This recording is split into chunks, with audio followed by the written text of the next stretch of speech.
बॉलीवुड एक ऐसी जगह है जहां शोबिज में रहने के लिए बहुत कुछ किया जाता है। कई बार एक्टर्स अपने को एक्टर से ही शादी कर लेते हैं और कई बार तो बस न्यूज़ में रहने के लिए एक दूसरे के साथ मिलते हैं। पर इन सब सेलिब्रिटीज़ के बीच में कुछ ऐसे भी हैं जिनको कॉमन लोगों में ही अपना लाइफ पार्टनर मिला। इस वीडियो में आपको उन्हीं सेलिब्रिटीज़ की स्टोरी बताएंगे जिन्होंने शादी की उन लोगों से जो बिल्कुल ही अलग करियर से थे और बॉलीवुड से इनका कोई भी लेना देना नहीं था। शाहरुख खान और गौरी की कहानी तो हमेशा से ही सभी फैंस के लिए एक इंस्पिरेशन रही है। शाहरुख गौरी से तब मिले जब ना तो शाहरुख के पास पैसा था और ना ही फेम, बल्कि इस स्टोरी में गौरी से ज़्यादा तो शाहरुख कॉमन मैन लगते हैं जो गौरी के लिए सब अचीव करना चाहते थे। शाहरुख और गौरी एक पार्टी में मिले थे जहां से उन दोनों की फ्रेंडशिप शुरू हुई, पर कुछ टाइम बाद जब गौरी ने शाहरुख को अपनी फैमिली से मिलवाया तो उन्होंने साफ मना कर दिया क्योंकि शाहरुख एक मुस्लिम थे और गौरी एक हिंदू, और उसके अलावा तब दोनों काफ़ी यंग थे और शाहरुख एक स्ट्रगलर ही थे। उस मीटिंग के बाद उन्होंने सबसे अपना ये रिलेशन छुपा कर रखा और जब वो एक टीवी एक्टर बन गए तो उन्होंने दोबारा गौरी का हाथ मांगा।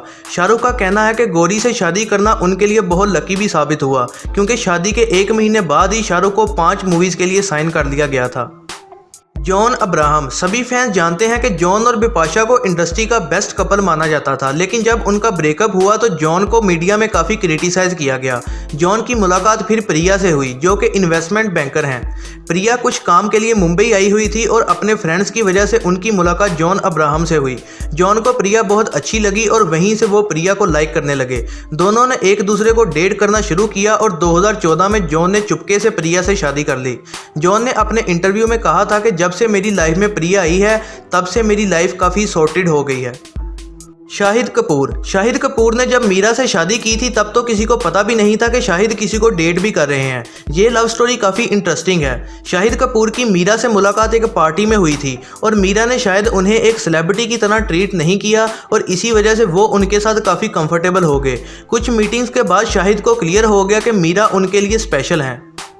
और शाहिद ने एक इंटरव्यू में भी बताया था कि उन्हें मीरा और अपनी एज को लेकर काफ़ी डाउट्स थे, लेकिन मीरा अपनी यंग एज में ही काफ़ी मैच्योर थी। इसीलिए शाहिद ने बिना देर किए मीरा से शादी कर ली। और शाहिद से जब उनकी लाइफ की सबसे स्पेशल मोमेंट के बारे में पूछा गया तो उन्होंने बताया कि मीरा से शादी और फिर उनकी बेटी मिशा की बर्थ उनकी लाइफ की सबसे स्पेशल मोमेंट्स थी।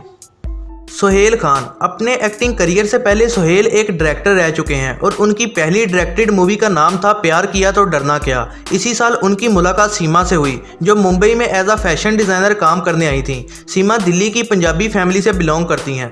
सोहेल ने बताया था कि सीमा और उनकी कहानी लव एट फर्स्ट साइट वाली थी, जहाँ मिलने के कुछ मंथ्स बाद ही दोनों ने डिसाइड किया कि वो शादी कर लेंगे, लेकिन सीमा के पेरेंट्स ना माने क्योंकि सीमा एक हिंदू थी और सोहेल एक मुस्लिम। लेकिन फिर दोनों ने बगैर किसी को बताए ही शादी कर ली।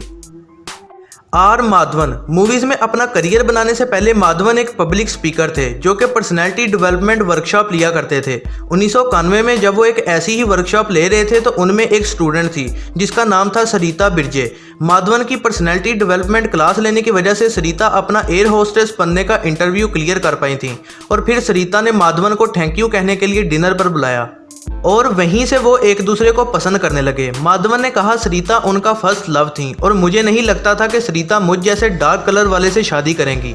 माधवन और सरिता ने 1999 में शादी कर ली थी और 2005 में ये दोनों पेरेंट्स बने। माधवन का आज तक किसी भी एक्ट्रेस के साथ अफेयर का रूमर भी नहीं आया है और उनका कहना है कि मेरी वाइफ ने मुझे तब से जाना है जब मैं फेमस भी नहीं था। उसने मुझे लाइफ में बढ़ते देखा है और इसीलिए आज भी हम दोनों में अच्छी अंडरस्टैंडिंग है। श्रेयस तलपड़े। श्रेयस और दीप्ति की कहानी काफ़ी मुख्तलिफ है। मूवीज़ में आने से पहले श्रेयस मराठी और हिंदी टीवी में कई रोल्स कर चुके थे और साल 2000 में उन्हें एक कॉलेज फेस्टिवल में बुलाया गया और ये श्रेयस के करियर का पहला सेलिब्रिटी लाइव इवेंट था। उस फेस्टिवल में उनकी मुलाकात दीप्ति से हुई जो तब वहाँ एक स्टूडेंट थी और श्रेयस की बहुत बड़ी फ़ैन थी। श्रेयस ने बताया कि दीप्ति से पहले उनकी कोई गर्लफ्रेंड नहीं थी और उन्हें शुरू से ही पता था कि वो दीप्ति के साथ अपनी लाइफ गुजारेंगे। इन्होंने 4 साल तक एक दूसरे को डेट किया और फिर इन दोनों में अच्छी अंडरस्टैंडिंग हो गई और इसके बाद 2004 में दोनों ने शादी कर ली। इमरान हाशमी। बॉलीवुड मूवीज़ के मोस्ट रोमांटिक एक्टर माने जाने वाले इमरान रियल लाइफ में वन वूमेन रहे हैं। 2006 में इमरान ने अपनी लॉन्ग टाइम गर्लफ्रेंड परवीन से शादी की। परवीन एक स्कूल टीचर थी। इमरान और परवीन की लव स्टोरी 1996 में शुरू हुई। मूवी से पॉपुलर होने के बाद भी इमरान परवीन के साथ लॉयल रहे। और कभी भी इमरान का किसी और एक्ट्रेस के साथ कोई लिंकअप नहीं हुआ और शादी के 5 साल बाद उनके बेटे एयान का बर्थ हुआ और 4 साल की उम्र में ही पता चला कि एयान को फर्स्ट स्टेज कैंसर है। लेकिन कभी भी उन्होंने गिव अप नहीं किया। इमरान का भी कहना है कि अगर परवीन ना होती तो वो कभी भी इस सिचुएशन को डील ना कर पाते। वरुण धवन ने नताशा दलाल से शादी की और नताशा दलाल प्रोफेशन से एक फैशन डिज़ाइनर हैं और इनका खुद का एक फैशन ब्रांड भी है जिसका नाम है नताशा दलाल। और नताशा को बॉलीवुड इंडस्ट्री से दूर रहने में ही मज़ा आता है और इसीलिए वो सोशल मीडिया से भी दूर ही रहती हैं। तो ये थी दोस्तों आज की वीडियो पसंद आई हो तो वीडियो को लाइक और अपने दोस्तों के साथ शेयर ज़रूर कीजिएगा और ऐसी ही नई वीडियोज़ के लिए चैनल को सब्सक्राइब करना ना भूलिएगा।